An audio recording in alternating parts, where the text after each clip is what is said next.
पहलगाममध्ये हिंदूंना नाव विचारून मारण्यात आलं, तसं तुम्ही मारताना भाषिक म्हणून मारतात असं देखील त्यांनी सांगितलं. काय वाटतं पहलगामची उपमा?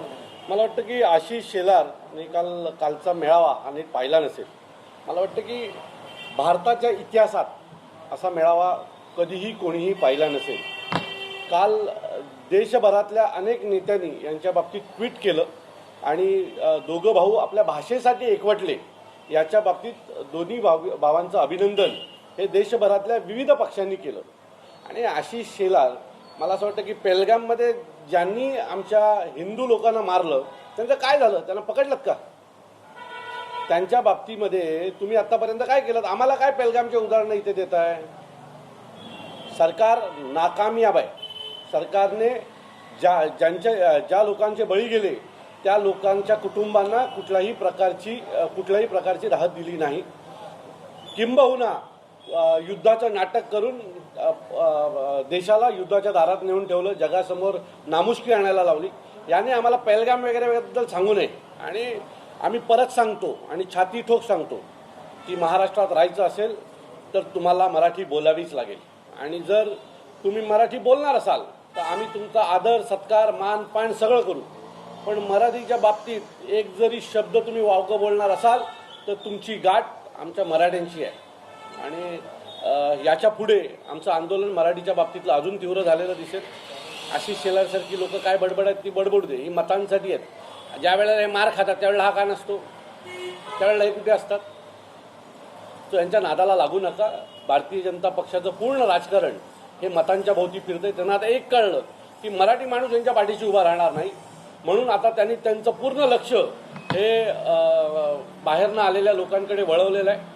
आणि त्यांना खुश करण्यासाठी ह्या त्यांच्या सगळ्या स्टेटमेंट आहेत. वेळ येईल तेव्हा आशिष शेलारांना पण आम्ही या सगळ्याच्या बाबतीतलं उत्तर नीट देऊ. पण मराठी माणूस यावेळेला त्यांना नीट उत्तर भारतीय जनता पक्षाला यावेळेला दिल्याशिवाय राहणार नाही. त्यांचं असं देखील म्हणणं आहे की काश्मीरी मेळावा आहे तो पूर्ण आहे व प्रासंगिक आहे, त्यामुळे राज आणि उद्धव यांना देखील निशाणा करण्यात आलं. काय वाटतं? मला वाटतं त्यांना काय बोलायचं हेच मला अपूर्ण आहे. म्हणजे काय? म्हणजे पूर्ण करायला काय करायला हवं होतं? तुला स्टेजवर बोलवायचं होतं का?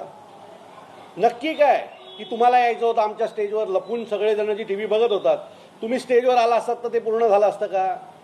माझ्या मते यांच्या बोलण्याला काय अर्थ नाही आहे. यांना कळतच नाही आम्ही काय करायला हवं आहे. राजसाहेबांनी आणि उद्धव साहेबांनी यांना अशा कचाट्यात पकडलंय ना की यांची पुढची मुवमेंट काय असेल हेच त्यांना कळत नाही आहे. आणि ह्यातनंच या सगळ्या अशा स्टेटमेंट यांच्या बाहेर येतात. मला असं वाटतं की नजीकचं काळ यांना महाराष्ट्रातलं मराठीचं महत्त्व पटवून देईल. अविनाश, एकनाथ शिंदेच्या विरोधात देखील पोस्ट करण्यास मनसेने काही सुरुवात केलेली आहे. काय वाटतंय अशा प्रकारे गुजरातचा उद्योजक करण्याचं? मला असं वाटतं की तो जे काही कोट केलेलं आहे ते नाही आहे. तुमच्या माध्यमातूनच ऐकून समजून घेईन. परंतु तुम्ही महाराष्ट्रात राहून जर जय गुजरात बोलणार असाल तर त्याचा राग मराठी माणसाला येणारच आहे. आणि हा मराठी माणसाच्या रागातनं आलेला मला वाटतं की हा कोट असेल. परंतु याच्या बाबतीत मी पूर्ण माहिती घेऊन तुमच्याशी बोलू शकेन. असं म्हणणं आहे की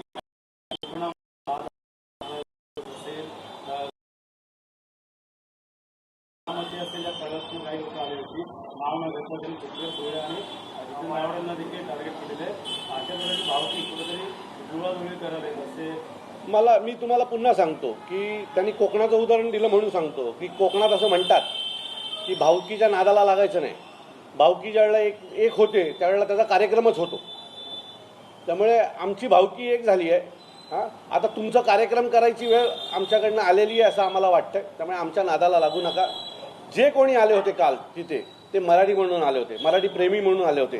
तुम्ही तुमचं मराठी पण घाण ठेवलं शहा आणि मोदींच्या दारामध्ये. त्यांनी नाही ठेवलंय. त्यांना आजही मराठी म्हणून मराठीचं प्रेम वाटतो. आणि त्यांनी अनेक लोकांना दुखवलं असेल इथे येताना. कारण त्यांच्या पक्षाचा वोटर देखील गुजराती आहे, उत्तर प्रदेशातला आहे, बिहारचा आहे. तरीसुद्धा मराठी प्रेमी म्हणून ते तिथे आले. पण तुम्ही ते करू शकला नाहीत कारण तुम्ही लाचार आहात. तुम्ही जर तिथे आला असतात तर मोदी शहाने तुमच्या मागच्या भागावर लात मारली असती. म्हणून तुम्ही तिथे आला नाही. जे आले त्यांचं आम्ही स्वागत केलं.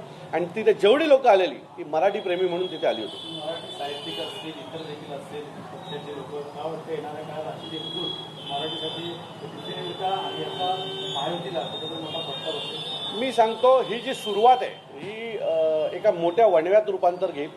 नजीकच्या काळात सगळे कलाकार, सगळे लेखक, साहित्यिक, महाराष्ट्रातले सगळेच मराठीवर प्रेम करणारे राजकीय नेते हे सगळे एकत्र येतील आणि जे तामिळनाडूमध्ये होतं, जे कर्नाटकामध्ये होतं, जे ओरिसामध्ये होतं, तशाच प्रकारची गोष्ट तुम्हाला महाराष्ट्रात पाहायला मिळेल. काय होतं, आगामी निवडणुका आहेत त्यामुळे कुठेतरी जास्ती घेतली का या सरकारने येणाऱ्या काळात दोघं ठाकरे बंधू एकत्र आल्यामुळे काल सन्माननीय राजसाहेबांनी म्हटलं की यांनी हिंदी सक्तीची करून मराठी माणसाला बोट लावण्याचा प्रयत्न केला आणि त्यांचं पुढचं लक्ष जर यावेळेला मराठी माणूस एकत्र उभा राहिला नसता, महाराष्ट्र एकत्र उभा राहिला नसता, तर यांनी मुंबईला हात लावायचा प्रयत्न केला असता आणि त्यांचा तो प्रयत्न असफल झाला आहे आणि त्याच्यातूनच ह्या सगळ्या त्यांच्या स्टेटमेंट ज्या येतात ते त्यातून आहेत. असंही बोललं जातं कुठेतरी मुंबईतनं आता मराठी माणूस बाहेर जात आहे, मात्र परप्रांतीय असतील त्यांची नावं वाढत चाललेली आहेत. हे बघा, ही बातमी कोणी आणली आम्हाला माहीत नाही की मुंबईमधला मराठी माणूस कमी होतोय. आजही मुंबईमध्ये हे लोक म्हणतात 27-28% मराठी आहेत, पण मी खात्रीने सांगतो मुंबईमध्ये आजही 35 ते 40% मध्ये मराठी माणूस आहे. तुम्ही मुंबईमध्ये फिरायला गेलात तर मुंबई फिरताना तुम्हाला एक गोष्ट प्राकर्याने जाणवते की 10 माणसांना भेटल्याच्या नंतर त्यातली 6 माणसंही मराठी असतात. सो मुंबईमधला मराठीचा टक्का हा खूप मोठा आहे. यांनी एक प्रोपगंडा उभा केला आहे, माणूस कमी आहे, असं बिलकुल नाही आहे. तुम्ही मुलुंडपासून भांडूप, घाटकोपर, दादर, गिरगाव, त्याच्यानंतर लालबाग, परळ, इकडनं खाली आला चांदोली, दिंडोशी, या भागात मराठीच माणसं राहतात हो. आणि जरी बाहेर माणसं गेली असतील, ज्यांची घरं तुटली आहेत, तिथे इमारती बनतात, ती माणसं मतदार म्हणून मुंबईमध्येच आहेत. त्यामुळे तुम्ही आम्हाला कमी लेखू नका, ते जास्त आहेत आणि आम्ही कमी आहेत. मग उरलेल्या महाराष्ट्रात काय करायचं तुमचं आम्ही? त्यामुळे मुंबईमधला मराठीचा टक्का कमी झालेला नाही आहे. हे लोक तसं वातावरण करतायत आणि त्या वातावरणातून मुंबई वेगळी करण्याचा यांचा प्रयत्न आहे. निलेश राणे म्हणतात की नवरा आणि नवरी कोण आहे आम्हाला माहिती आहे. जाऊ द्या ना, नितेश राणेंबद्दल काय बोलताय? नितेश राणेंना कळतच नाही मागचे 2 दिवस ते काय बोलतात. कधीतरी जिहादी म्हणतात, कधीतरी कोण आमच्या व्यासपीठावर आला. नवरा आणि नवरी काय उदाहरण, काय उदाहरण द्यायचे तुम्हाला? त्यांचं म्हणणं होतं की आंतरपाठ आता आमच्या अशा प्रकारचा नवरा नवरी कोण असेल वेळ ठरवेल नवरा आणि नवरी कोण आहे, पण तुम्ही त्यातले शकुनी आहात एवढं नक्की.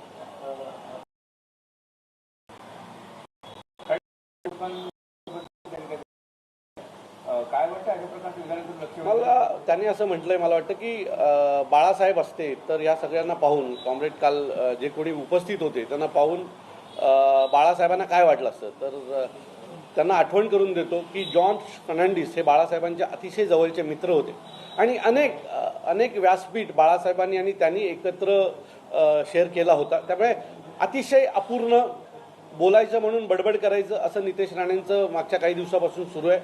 आणि नजीकच्या काळात नितेश राणेंना जर वेळ लागलं तर काही वावगं नसेल, कारण काही बडबडत आहेत. म्हणजे कालच्या मेळाव्याला ते जिहादी मेळावा बोलायला लागले, का आज काहीतरी वेगळं बडबडत आहेत, नवरा बायको काय जे तोंडाला येत आहेत ते नितेश राणे म्हणतात. नजीकच्या काळात नितेश राणे जर अजून 1-2 मेळावे असे झाले तर नितेश राणे वेडे होतील असं मला वाटतंय. स्वतःनी देखील काल म्हणाले की कालची भाषा ही अश्लील होती, तुम्ही गांडूळ म्हणतात की तुमची भाषा आहे. मला वाटतं की सदावर्तेंची आम्ही वाट बघतोय आणि आम्हाला त्यांच्याशी या चांगल्या भाषेत बोलायचं आहे. परंतु प्रॉब्लेम असा आहे की सदावर्ते लपून कॅमेरासमोर, घरातून अशाच हे देतात. ज्या दिवशी सदावर्ते आमच्या समोर आम्हाला भेटतील ना, त्या दिवशी त्यांना उत्तम भाषा कशी आहे मराठीतली ते आम्ही त्यांना समजावून सांगू. येणाऱ्या काळात आता प्रांतवाद त्यानंतर आता भाषावाद सुरू होईल. नाही, मला असं वाटतं की येणाऱ्या काळामध्ये महाराष्ट्रामध्ये प्रादेशिक पक्षाचं महत्त्व वाढेल आणि भाषाप्रेमी जी पक्ष आहेत त्यांना त्याचा फायदा होईल. आता शिंदेचं म्हणणं आहे की एका वाक्याने जी बाजू मांडली मराठीची, पण दुसरीची जळजळ आणि कृतीसाठी. मला वाटतं की शिंदे साहेबांनी जे काय म्हटलं तो त्यांचा विचार असेल. आम्हाला जे काय मांडायचं होतं ते आम्ही काल त्या व्यासपीठावरनं मांडलेलं आहे आणि महाराष्ट्राला काय घ्यायचं असतं ते महाराष्ट्राने घेतलेलं आहे. कालपासून अनेक व्हिडिओ आले, म्हणजे घरामध्ये लोक रडतानाचे पण व्हिडिओ आले ज्यावेळेला दोघं भाऊ एकत्र आले. अनेक ऑफिसेस आहेत, मोठे मोठे कार्यालय आहेत त्याच्यामध्ये लोकांनी सेलिब्रेशन केलं दोघं भाऊ एकत्र आल्याच्या नंतर. त्याच्यानंतर या सगळ्यांचे जे काही स्टेटमेंट आहे त्याला फार महत्त्व नाही आहे. महाराष्ट्रातल्या प्रत्येक घरामध्ये काल आनंदाचा दिवस होता. काल महाराष्ट्रातल्या प्रत्येक चौकामध्ये हे दोघं भाऊ एकत्र आले याच्या बाबतीत चर्चा होत्या आणि नजीकच्या काळात हे दोघं भाऊ जसजसे मराठी भाषेच्यासाठी एकत्र उभे राहतील तसतसे लोकांमधलं यांचा विश्वास अजून वाढत जाईल. फडणवीसांचं म्हणणं आहे की मराठीबद्दल शब्द नव्हता, केवळ रुदाली होती.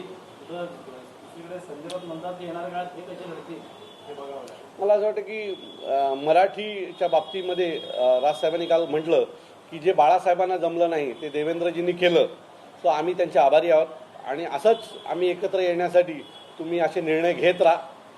जे महाराष्ट्राच्या विरोधी असतील, मराठी भाषेच्या विरोधी असतील, आम्हाला एकत्र येऊ द्या, आम्हाला भाषेच्या बाबतीत अजून कडवट होऊ द्या.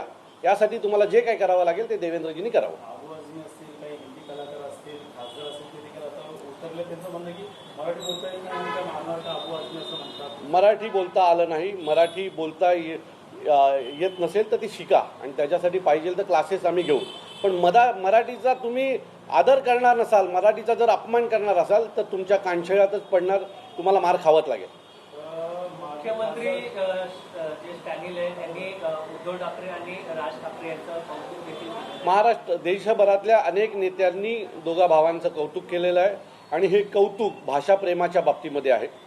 अनेक वर्षापासून दोघा भावांमध्ये निवडणुकीला एकत्र कधी आले नाहीत, परंतु ज्या वेळेला भाषेचा विषय आला त्यावेळेला दोघं कडवटपणे उभे राहिले आणि याचा आनंद देशभरातल्या अनेक प्रादेशिक पक्षांना आणि विविध भाषेवर प्रेम करणाऱ्या लोकांच्या मध्ये आहे. सो स्टॅलिनना देखील ते कालचा आनंद झालं आणि मी तुम्हाला सांगतो खूप साऱ्या नेत्यांचे त्याच्या बाबतीमध्ये ट्विट आहेत. मात्र माजी खासदार दिनेश लाल यादव यांचं म्हणणं आहे की महाराष्ट्रातील नेत्यांना त्यांना खुलं चॅलेंज आहे, मी महाराष्ट्रात राहतो, मराठी बोलणार नाही. धाव द्या हो, आता काल पण तो खूप बोलला, ऑफिस पुटल्या 5व्या मिनिटाला त्यांनी माफी मागितली. हे बडबड करतात, यांच्याकडे जास्त लक्ष देऊ नका. काय वाटतं येणाऱ्या काळात महानगरपालिकेत आता कुठल्या प्रकारचा आमचा आजचा अजेंडा हा मराठी आहे. युती आघाडी याच्या बाबतीतला निर्णय हे आदरणीय राजसाहेब घेतील.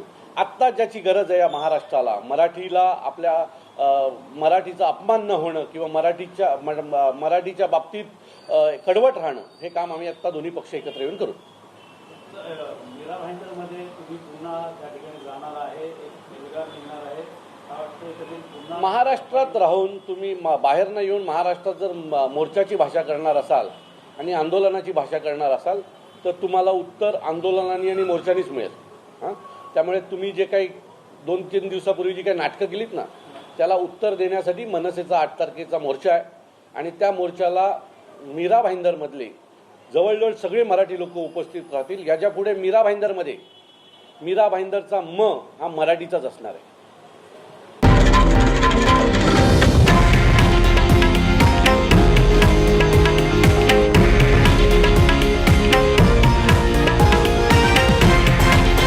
हे आहे देशातील नंबर 1 न्यूज नेटवर्क आणि आपण पाहत आहात TV9 मराठी, एकमेव.